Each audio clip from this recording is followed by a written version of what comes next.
Hello everyone, today we're gonna do a lava eruption using baking soda and some vinegar. The materials we're gonna use are the sodium bicarbonate, white vinegar, some food coloring, and a bottle.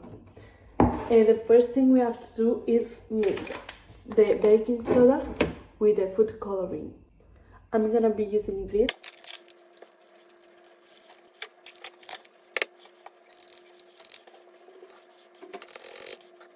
You can put as food coloring as you want. I've put this, and now we're gonna mix it.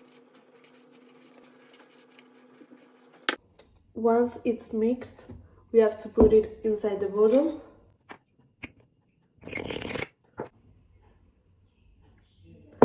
Now it's the vinegar turn. We're gonna pour it slowly inside the bottle until we see some bubbles. Once you see them, you have to continue pouring it for like 10 seconds.